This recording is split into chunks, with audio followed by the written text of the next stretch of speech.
টর্নেডোর তাণ্ডবে লণ্ডভণ্ড আমেরিকা, 4 কোটি মানুষ চরম ঝুঁকির মুখে, বিদ্যুৎহীন লাখো পরিবার।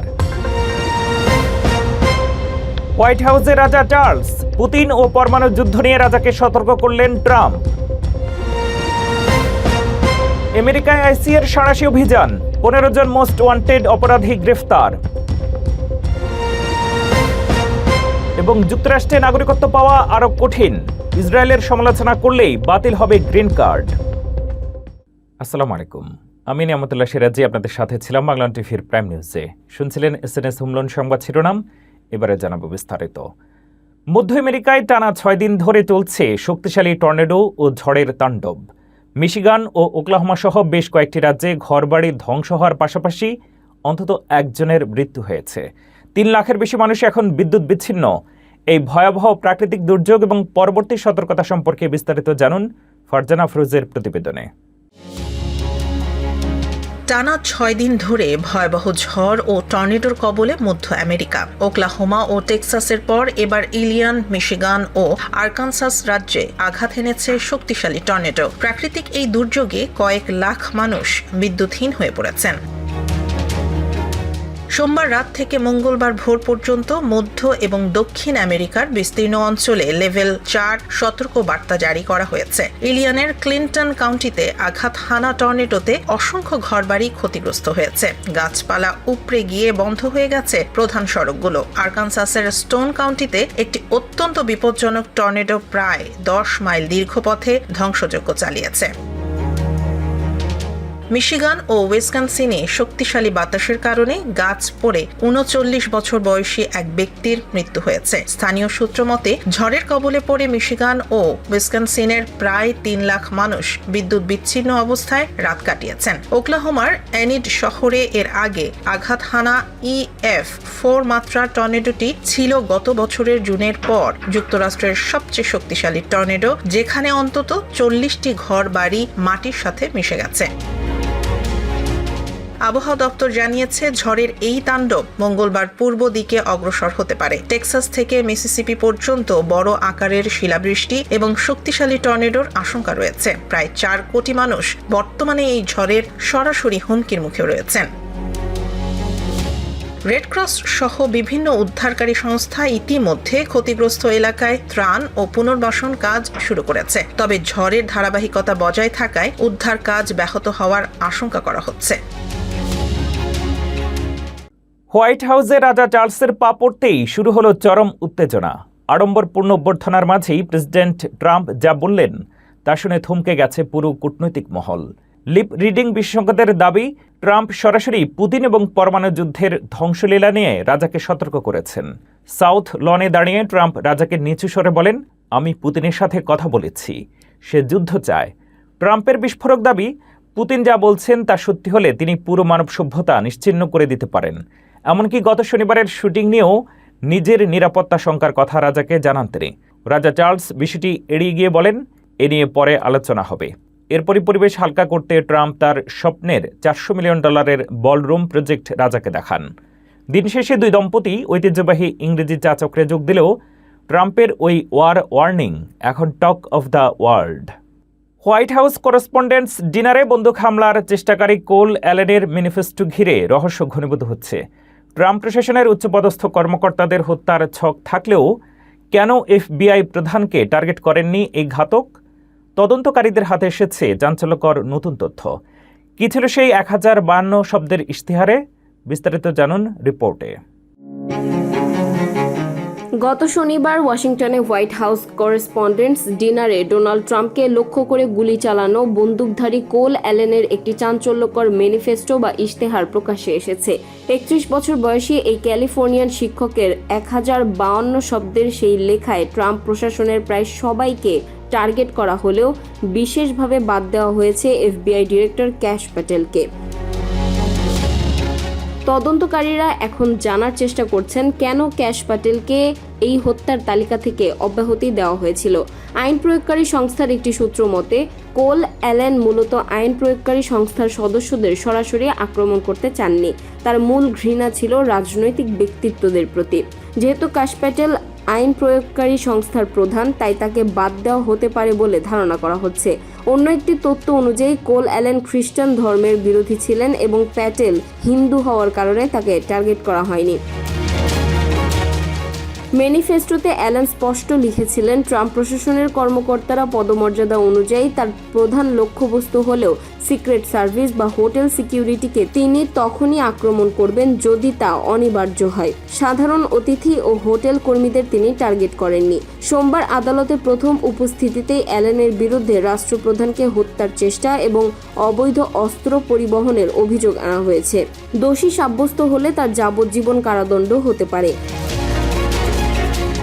এফবিআই ডিরেক্টর কাশ প্যাটেল সোমবার এক সংবাদ সম্মেলনে হামলা নস্যাৎ করার জন্য সিক্রেট সার্ভিস ও অন্যান্য নিরাপত্তা বাহিনীর প্রশংসা করেছেন। তিনি বলেন, নিরাপত্তা বাহিনীর সাহসিকতায় এক ভয়াবহ হামলা প্রতিহত করা সম্ভব হয়েছে।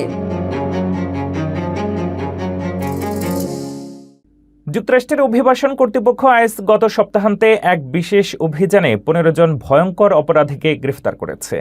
এই তালিকায় থাকা ব্যক্তিরা শিশু যৌন নির্যাতন, অপহরণ, সশস্ত্র হামলার মতো জঘন্য অপরাধে জড়িত। মেক্সিকো, চীন ও অ্যাঙ্গোলা সহ বিভিন্ন দেশের এইসব নাগরিককে জননিরাপত্তার স্বার্থে দ্রুত অপসারণের প্রক্রিয়া শুরু করেছে ট্রাম্প প্রশাসন। বিস্তারিত রিপোর্টে। যুক্তরাষ্ট্রে জননিরাপত্তা নিশ্চিত করতে বড় ধরনের এক বিশেষ অভিযানে নেমেছে ইমিগ্রেশন অ্যান্ড কাস্টমস এনফোর্সমেন্ট বা আইস। গত সপ্তাহে দেশটির বিভিন্ন অঙ্গরাজ্য থেকে 15 জন সবচেয়ে বিপজ্জনক অপরাধীকে গ্রেপ্তার করেছে সংস্থাটি, যাদের বিরুদ্ধে পেডোফিলিয়া, অপহরণ এবং সহিংস মামলার মতো জঘন্য অপরাধের প্রমাণ রয়েছে। হোমল্যান্ড সিকিউরিটি বিভাগের তথ্য মতে গ্রেপ্তারকৃত এই দলে 13 জন পুরুষ ও 2 জন নারী রয়েছেন। তারা মেক্সিকো, চীন, ডোমিনিকান রিপাবলিক, অ্যাঙ্গোলা এবং ভেনেজুয়েলার মতো বিভিন্ন দেশের নাগরিক। মূলত টেক্সাস, ফ্লোরিডা এবং নিউ ইয়র্কের মতো এলাকাগুলোতে এই অভিযান চালানো হয়। গ্রেপ্তারকৃতদের মধ্যে মেক্সিকান নাগরিক আলেকজান্দ্রো সান্তোস ফার্নান্দেজ এবং গুয়াদালুপে মার্কাডো গুয়েরা উল্লেখযোগ্য। সান্তোসের বিরুদ্ধে মারাত্মক অস্ত্র নিয়ে হামলা এবং গুয়াদালুপের বিরুদ্ধে নাবালিকা নির্যাতনের মতো অভিযোগ রয়েছে। অন্যদিকে ভার্জিনিয়া থেকে রুয়েই লিও নামক এক চীনা নারীকে দেহ ব্যবসা ও অনৈতিক কর্মকাণ্ডের দায়ে গ্রেপ্তার করা হয়েছে। আইসের ভারপ্রাপ্ত সহকারী সচিব লরেন বিস এক বিবৃতিতে বলেন, আমাদের আইন শৃঙ্খলা রক্ষাকারী বাহিনী প্রতিদিন সমাজ থেকে এই জঘন্য অপরাধীদের সরিয়ে দিচ্ছে। যারা অবৈধভাবে এ দেশে এসে আইন ভঙ্গ করবে তাদের কোনোভাবেই ছাড় দেওয়া হবে না। অপরাধীদের জন্য আমেরিকার মাটি নয়। বিশেষজ্ঞরা মনে করছেন, ক্যালিফোর্নিয়া বা ইলিনয়ের মতো স্যাংচুয়ারি শহরগুলোতে অপরাধীদের অবস্থান শনাক্ত করা ছিল এই অভিযানের অন্যতম চ্যালেঞ্জ। তবে আইসি স্পষ্ট জানিয়েছে, জননিরাপত্তার স্বার্থে এই ধরনের সাঁড়াশি অভিযান ভবিষ্যতেও অব্যাহত থাকবে। যুক্তরাষ্ট্রে ইমিগ্রেশন প্রত্যাশীদের লক্ষ্য করে সামাজিক যোগাযোগ মাধ্যমে গড়ে উঠেছে এক ভয়ঙ্কর প্রতারক চক্র। ওডালেস গঞ্জালেস সিলভেরার মতো অনেক অভিবাসী আজ ভুয়া আইনজীবী ও সাজানো ভিডিও কলের ফাঁদে পড়ে হাজার হাজার ডলার হারাচ্ছেন। কিভাবে এআই ও ভুয়া নথির মাধ্যমে এই জালিয়াতি করা হচ্ছে এবং নিজেকে সুরক্ষিত রাখতে আপনার কি কি পদক্ষেপ নেওয়া উচিত, বিস্তারিত জানুন প্রতিবেদনে। যুক্তরাষ্ট্রে ইমিগ্রেশন সংক্রান্ত জটিলতার সুযোগ নিয়ে সামাজিক যোগাযোগ মাধ্যমে সক্রিয় হয়ে উঠেছে একদল ভয়ঙ্কর প্রতারক চক্র। আইনজীবী সেজে ভিডিও কল বা ভুয়া নথির মাধ্যমে অসহায় অভিবাসীদের কাছ থেকে লাখ লাখ ডলার হাতিয়ে নিচ্ছে তারা। ওডালেস গঞ্জালেস সিলভেরার মতো অনেক অভিবাসী এখনই আধুনিক জালিয়াতির শিকার। ফেসবুক বা হোয়াটসঅ্যাপে বিজ্ঞাপনের মাধ্যমে দ্রুত গ্রিন কার্ড বা আটকে পড়া স্বজনকে মুক্তি দেওয়ার লোভনীয় অফার দিচ্ছে এই চক্রগুলো। ওডালিস জানান, তাকে জবি এভিয়েশন বা বড় কোনো প্রতিষ্ঠানের মতো ভুয়া অফিস সেটআপ দেখিয়ে বিশ্বাস অর্জন করেছিল প্রতারকরা। এরপর জেলি বা ভেনমোর মাধ্যমে দফায় দফায় টাকা হাতিয়ে নেয় তারা। ওডালিস একা নন, গত 1 বছরে ক্লিনিকের মতো সংস্থাগুলো এমন কয়েক ডজন ঘটনার প্রমাণ পেয়েছে। প্রতারকরা এখন কৃত্রিম বুদ্ধিমত্তা বা এআই ব্যবহার করে ভুয়া ইমিগ্রেশন হিয়ারিং বা শুনানির নাটক সাজায়। এমনকি তারা ক্যাথলিক চ্যারিটিজের মতো নির্ভরযোগ্য সংস্থার নাম ও লোগো ব্যবহার করে মানুষের ধর্মীয় আবেগকে কাজে লাগাচ্ছে। অথচ ধরা পড়ার ভয়ে অধিকাংশ ভুক্তভোগী আইনের আশ্রয় নিতে ভয় পান। বিশেষজ্ঞরা বলছেন, প্রতারণা এড়াতে কিছু সাধারণ নিয়ম মেনে চলা জরুরি। প্রথমত, কোনো আইনজীবীর সাথে কথা হলে তার লাইসেন্স সরকারি ওয়েবসাইটে গিয়ে যাচাই করুন। দ্বিতীয়ত, সরকারি কোনো ইমেইল বা ওয়েবসাইট কখনোই .com বা .net দিয়ে শেষ হয় না, তা সবসময় .gov ডোমেইনের হয়। তৃতীয়ত, সরাসরি অফিসে গিয়ে দেখা না করে কাউকে টাকা দেবেন না। ফেডারেল ট্রেড কমিশনের তথ্য মতে 2024 সালে ডিজিটাল জালিয়াতির হার আগের চেয়ে 25% বেড়েছে। তাই দ্রুত ইমিগ্রেশন সমাধানের প্রলোভনে পা না দিয়ে কেবল লাইসেন্সধারী অ্যাটর্নি বা নির্ভরযোগ্য আইনি সংস্থার সহায়তা নেওয়াই হবে বুদ্ধিমানের কাজ। যুক্তরাষ্ট্রে আটক অভিবাসী শিশুদের দ্রুত নিজ দেশে ফেরত পাঠাতে আইনি প্রক্রিয়া ত্বরান্বিত করছে ট্রাম্প প্রশাসন। হোয়াইট হাউসের চাপে ইমিগ্রেশন আদালতগুলো শিশুদের শুনানির সময়সীমা কয়েক মাস এগিয়ে আনায় আইনি সহায়তা পাওয়ার সুযোগ সংকুচিত হয়ে পড়ছে। আইনজীবীদের মতে মাত্র 4-5 বছর বয়সী শিশুদেরও বারবার আদালতে হাজিরা দিতে বাধ্য করা হচ্ছে। অনেক ক্ষেত্রে পর্যাপ্ত আইনি প্রস্তুতি ছাড়াই তাদের কাঠগড়ায় দাঁড়াতে হচ্ছে। আকস্মিক এই পরিবর্তনের ফলে শিশুরা চরম মানসিক চাপে ভুগছে। প্রশাসনের দাবি, মানব পাচার রোধ এবং খরচ কমাতেই এই মামলার দ্রুত নিষ্পত্তি প্রয়োজন। তবে মানবাধিকার কর্মীদের মতে দ্রুত বহিষ্কারের এই তাগিদে শিশুদের সুরক্ষার বিষয়টি উপেক্ষিত হচ্ছে, বিশেষ করে যারা নির্যাতন থেকে বাঁচতে আশ্রয়ের আশায় এসেছিল। পর্যাপ্ত আইনি লড়াইয়ের সুযোগ না পেয়ে তারা এখন বড় ধরনের ঝুঁকির মুখে। বর্তমানে প্রায় 2000 শিশু সরকারি হেফাজতে রয়েছে, যাদের ভবিষ্যৎ এখন চরম অনিশ্চয়তার মধ্য দিয়ে যাচ্ছে। যুক্তরাষ্ট্রের গ্রিন কার্ড ও নাগরিকত্ব পাওয়ার নিয়মে আমূল পরিবর্তন আনছে ট্রাম্প প্রশাসন। এখন থেকে সোশ্যাল মিডিয়ার রাজনৈতিক মতামত বা ফিলিস্তিনপন্থী আন্দোলন হতে পারে আপনার গ্রিন কার্ড বাতিলের কারণ। বাক স্বাধীনতা বনাম জাতীয় নিরাপত্তা, আমেরিকার এই নতুন কড়াকড়ি নিয়ে কেন বিশ্বজুড়ে বিতর্ক শুরু হয়েছে, বিস্তারিত জানুন প্রতিবেদনে। যুক্তরাষ্ট্রের গ্রিন কার্ড এবং নাগরিকত্ব পাওয়ার লড়াই এখন আরও কঠিন হতে চলেছে। ট্রাম্প প্রশাসন সোমবার ঘোষণা করেছে যে অভিবাসন আবেদনকারীদের পূর্বের এমন কোনো বক্তব্য বা কর্মকাণ্ড যা চরমপন্থী হিসেবে বিবেচিত হতে পারে তা এখন থেকে অত্যন্ত কঠোরভাবে যাচাই করা হবে। নিউ ইয়র্ক টাইমসের এক প্রতিবেদনে বলা হয়েছে, নতুন নির্দেশিকা অনুযায়ী ফিলিস্তিনপন্থী বিক্ষোভে অংশ নেওয়া, ইসরায়েলের সমালোচনা করা বা মার্কিন পতাকার অবমাননা করার মতো বিষয়গুলো নাগরিকত্ব পাওয়ার ক্ষেত্রে বাধা হয়ে দাঁড়াতে পারে। USCIS মুখপাত্র জ্যাক কাহলার জানিয়েছেন, সন্ত্রাসবাদী আদর্শ প্রচার, মার্কিন মূল্যবোধের প্রতি ঘৃণা প্রকাশ কিংবা সরকার উৎখাতের ডাক দেওয়ার মতো বিষয়গুলো নিবিড়ভাবে পর্যবেক্ষণ করা হবে।